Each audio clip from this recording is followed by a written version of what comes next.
یہ ریشنلٹی کے خلاف ہے کہ انسان اپنے ایگزسٹنس کے بارے میں نہیں سوال کرے. تو یہ بہت مہتوپورن ہے, بہت اہم ہے کہ مجھے اور آپ کو اگر یہ جیون ملا ہے تو ہم ایکسپلور کریں کہ یہ کیوں ملا ہے, کس کی طرف سے ملا ہے, اور جس کی طرف سے ملا ہے وہ مجھ سے کیا چاہتا ہے. اور پوتر قرآن میں اس کا اتر دیا گیا کہ آپ کا ایشور جو چیز آپ سے چاہتا ہے وہ یہ ہے کہ اس نے زندگی کو امتحان کے طور پر بنایا, اور اس امتحان میں وہ یہ چاہتا ہے کہ اس نے جو مارگدرشن دیا ہے, اس نے جو راستہ بتایا ہے اسلام کی شکل میں, قرآن کی شکل میں, پریشت محمد صلی اللہ علیہ وسلم کے جیون کی شکل میں, اس کو اپنایا جائے اور اس کی بنیاد میں اس سماج کا بھی نو نرمان کیا جائے اور اپنی آخرت کو بھی بنایا جائے. آپ دیکھیں ہمارے سماج میں کتنی سمسیاں ہیں. ابھی ریسنٹلی ہیومن ہنگر انڈیکس کی رپورٹ آئی ہے نا, یونائٹڈ نیشنز کی ہنگر انڈیکس آئی, کہ اس میں یہ بات ریسرچ کیا گیا, یہ سروے کیا گیا کہ دنیا میں سب سے زیادہ بھوکے, ننگے اور غریب لوگ کہاں رہتے ہیں. سب سے زیادہ بھوکے لوگ کہاں ہیں. 116 دیشوں کا 116 دیشوں کا سروے کیا گیا, ان کا ریسرچ کیا گیا, اور اس کے بعد یہ بات کہی گئی کہ 116 دیشوں میں ہمارے دیش کا جو نمبر ہے وہ 101 ہے. یعنی کہ دنیا کی جو بھوکے ننگے لوگوں کی آبادی ہے اس کا 1/3 ہمارے دیش میں رہتا ہے. یعنی کہ آپ یہ سمجھ کے چلیں کہ اگر 140 کروڑ لوگ اس دیش میں ہیں تو 30 کروڑ لوگ سے زیادہ لوگ ایسے ہیں جو بھوکے سوتے ہیں. آپ ان کی بھوک کو یاد کیجئے, ان کی غریبی کو یاد کیجئے, اور رسول اللہ صلی اللہ علیہ وسلم کی اس حدیث کو یاد کیجئے جس میں رسول اللہ کہتے ہیں کہ تم میں سے کوئی شخص مومن نہیں ہو سکتا, اچھا مسلمان نہیں ہو سکتا اگر وہ خود پیٹ بھر کے کھانا کھاتا ہے اور اس کا پڑوسی بھوکا سوتا ہے. تو یہ ہماری رسپانسبلٹی ہے کہ ہم لوگوں کے اس بھوک کے مسئلے کو ختم کریں. انجسٹس کا معاملہ, انیائے کا معاملہ, سائیکولوجیکل ایشوز کا معاملہ کتنا شدید ہے. این سی آر بی کی نیشنل کرائم رپورٹ بیورو کی رپورٹ یہ کہتی ہے کہ ہمارے دیش میں ہر 1 گھنٹے میں 15 لوگ آتم ہتیا کرتے ہیں. آپ کا پروگرام پچھلے 3 گھنٹے سے یہاں چل رہا ہے, آپ بیٹھ کر یہاں تقریریں سن رہے, بھاشن سن رہے. ان 3 گھنٹوں کے اندر ہمارے دیش میں کم سے کم 45 لوگوں نے آتم ہتیا کی.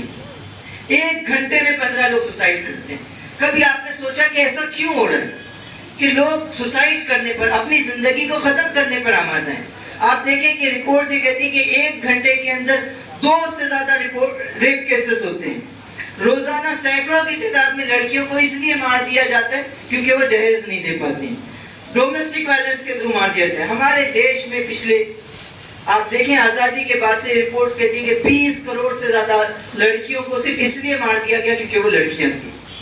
اتنا سارے مسائل ہمارے دیش کے اندر ہے, ہماری سوسائٹی کے اندر ہے, اور ان تمام مسائل سے بڑا مسئلہ یہ کہ انسان کے پاس اسپریچول سکون نہیں ہے, اس کے پاس زندگی کے بڑے آبجیکٹیوز نہیں ہیں, اس کے پاس زندگی کا کوئی بڑا ادیش نہیں ہے, بڑے آئیڈیاز نہیں ہیں. اور یہ سب اس کے پاس اس لیے نہیں ہے کیونکہ اس کے پاس اللہ کا دین نہیں ہے.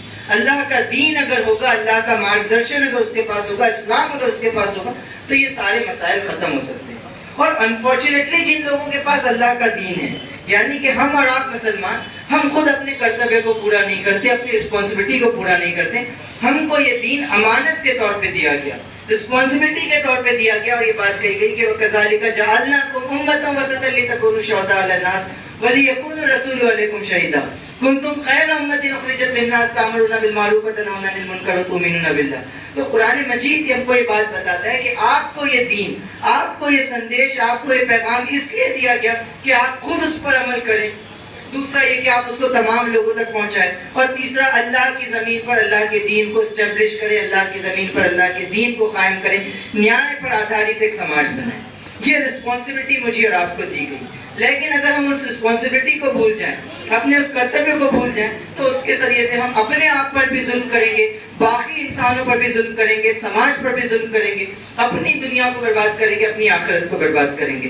تو ہم کو اس اپروچ سے باہر آنا پڑے گا اور اس بات کو ڈیسائیڈ کرنا پڑے گا کہ being a Muslim, being a human, یہ ہماری رسپانسبلٹی ہے کہ ہم کو اپنے آپ کو چینج کرنا ہے, اپنے سماج کو چینج کرنا ہے. اور چینج کا یہ جو پورا سفر ہے یہ بڑے خوابوں سے شروع ہوتا ہے, بڑی آرزوؤں سے شروع ہوتا ہے, بڑے ڈریم سے شروع ہوتا ہے. تو آج آپ یہاں مالدہ میں بیٹھے ہوئے, لیکن ایک بڑا خواب دیکھیے کہ آج مالدہ میں غریبی ہے, بنگال میں غریبی ہے, لیکن آپ کا یہ خواب ہو کہ آج سے 20 سال بعد یہاں کوئی آدمی بھوکا نہیں سوئے گا, یہاں کسی لڑکی کا بلاత్కాر نہیں, نہیں ہوگا. یہاں کسی کو جو ہے صرف جہیز نہیں لانے کی وجہ سے مار نہیں دیا جائے گا. یہاں کسی بچے کو جو ہے شکشا سے ونچت نہیں رکھا جائے گا. یہاں کسی دلت کا شوشن نہیں ہوگا, کسی آدیواسی کا شوشن نہیں ہوگا, کسی کو اس کی ذات کی بنیاد پر, اس کی بھاشا کی بنیاد پر, اس کے پرانت کی بنیاد پر ایکسپلائٹ نہیں کیا جائے گا. اور یہ سب کچھ ہوگا ایک بہتر سماج میں, اور وہ سماج کو بنانے کی رسپانسبلٹی میری اور آپ کی ہوگی. آج ہم اگر وہ خواب دیکھنا شروع کرتے ہیں, آج اگر ہم وہ سپنا دیکھنا شروع کرتے ہیں, تو ہو سکتا ہے کہ 20 سال بعد ہم اس سپنے کو ساکار کر سکیں. ورنہ اگر سپنے بھی نہیں دیکھیں گے, خواب بھی نہیں دیکھے جائیں گے, تو بڑی چیزیں اچیو بھی نہیں ہوں گی. علامہ اقبال نے یہ بات کہی تھی کہ قوموں کی حیات ان کے تخیل پہ ہے موقوف, کہ life of nations lies in their imagination. کہ قوموں کی جو زندگی ہوتی ہے, کمیونٹیز کی جو زندگی ہوتی ہے, وہ ان کے امیجینیشن پر ڈیپینڈ کرتی ہے.